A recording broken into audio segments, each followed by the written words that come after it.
Life was given to us a billion years ago. What have we done with it? Hi, I'm Isabel Coleman, and this is Movie Breakdown. I'm here to break down and review the movie Lucy. Let's get some basic info on the movie. It was directed and written by Luke Benson and produced by Virginia Besancia. It was released July 25th, 2014, and its running time is 89 minutes, and the rating is R. Now let's start to talk about the movie. Lucy is a scientific action thriller movie, as Scarlett Johansson is the main character. In the beginning of the movie, we see that Lucy is studying abroad in Taiwan, and she is with her boyfriend Richard, which she has only known for about a week. He ends up forcing her to give a mysterious case to a Korean mob boss, Mr. Yang, by handcuffing it to her. When she goes into the hotel building to deliver the case, which she thinks is just some paperwork, she sees her boyfriend get shot. And then a group of men come and take her to a room. In the room, she is asked to open the case, and when she finally does, we see 4 blue powdery packs of drugs. Mr. Yang asks if she wants a job, and she declines the job but is forced anyways. One of the bags of drugs, known as CPH-4, is sewn inside of her and 3 other men. They are being used as drug transporters into a different country. While being captive, one of the captors kicks her in the stomach, which breaks the pouch open and then releases a dangerous amount of CPH-4 into her system. She begins to change after this moment. She begins to access more of her cerebral capacity, and it is only said that we use 10% of that, but when you access more, you begin to act less and less human and more godlike. You can control other things and do supernatural things. After this point, percentages like 20%, 40%, and 50% show on the screen to show us how much of her brain power she has accessed. Now she's on a mission to get the rest of the drug pouches before the Korean mafia gets it. Now, it's a race. She contacts well-known Professor Samuel Norman, played by Morgan Freeman, who has done extensive research on cerebral capacity, and a local policeman in Paris to help her. On her flight to Paris, she starts to disintegrate, so she must consume more CPH-4 in order to stay alive. Detective Pereira Del Rio gets the rest of the drug packs together, and he and Lucy take the drugs and make their way to Professor Samuel's laboratory. At the lab, she injects herself with the rest of the drugs, and the Korean mafia follows them to the laboratory, hoping to get their drugs back. Lucy starts to turn into a supercomputer and then starts to time travel to the point in time where she sees Lucy, the missing link. It then goes back to present time in Paris, and during this big gun war, Mr. Yang tries to sneak up on Lucy and shoot her, but she disappears into thin air. Del Rio comes and shoots Mr. Yang before he can shoot the professors. Now, Lucy has turned into this supercomputer, but then she turns into this flash drive. And then, towards the end of the movie, Del Rio's phone rings and he has received a text from Lucy saying, "I am everywhere." Now, let's go to the worldview portion of this. The film Lucy does nothing to try to hide its evolutionary beliefs. I mean, the movie's about evolving into a superhuman or godlike being. Some cosmic humanism is also in there. The first opening scene is of cell division and a prehistoric ape playing in the water. Lucy says that life was given to us a billion years ago. Now, when Richard handcuffs the case to Lucy right after it shows a clip of a mouse running right into a mousetrap, referring to Darwinism's idea of survival of the fittest.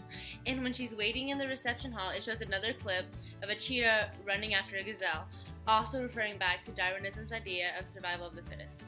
Now, there may be a bit of Christianity thrown to all this evolution. When Lucy is fearing for her life, she says, "Please, God, help me." Now, this could be maybe a little bit of her faith showing in God, or a last cry out for desperation of her life.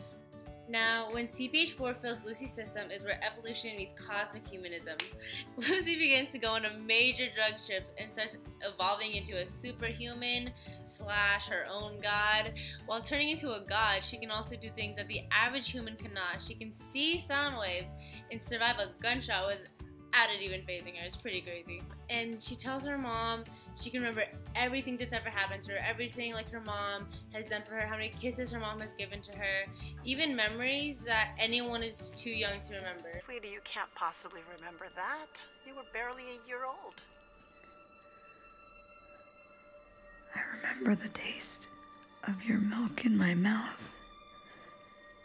Another evolutionary view is even when she's evolving, she's able to control electronics away from her, near her, turn on the TV, just weird stuff. I can control magnetic and electric waves, not all of them, just the most basic. Television. telephone, radio. It's amazing. I don't feel pain. Her human instincts are fading away and becoming more and more like a computer. Since Lucy realizes she's dying and all her knowledge is going to go to waste, her and Professor Norman decide that she should just pass on her knowledge to everyone. Continuing with the cosmic humanism worldview, Lucy says some very questionable things, which, I mean, since she's that high, I guess makes some sense, like... How did you manage to access all this information? Electrical impulses. Every cell knows and talks to every other cell. They exchange 1,000 bits of information between them per second. Cells group together, forming a giant web of communication, which in turn forms matter. Cells get together, take on one form, deform, reform. Makes no difference, it's all the same. Humans consider themselves unique, so they've rooted their whole theory of existence on their uniqueness. One is their unit of measure, but it's not. All social systems we put into place are a mere sketch. 1 + 1 = 2. That's all we've learned. But 1 + 1 has never equaled 2.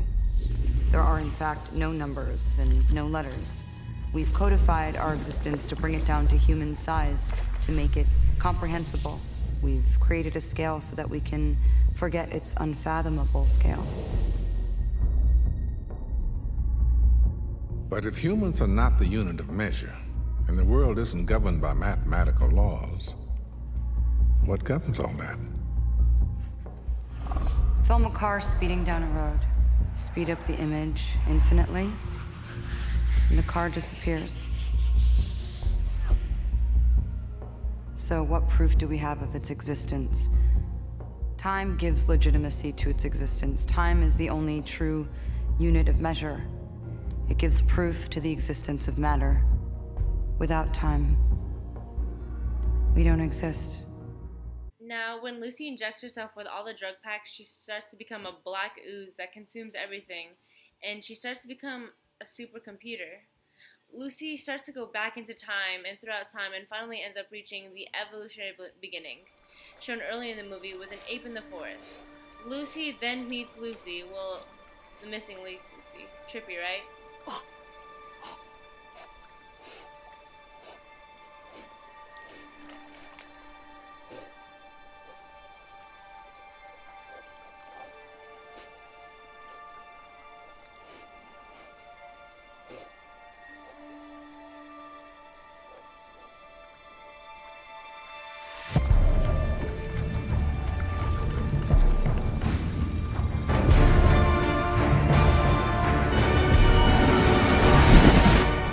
When we go back to her becoming a supercomputer, she hits 100% on her self-evolutionary journey.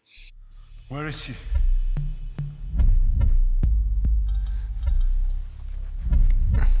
And then she says she is everywhere.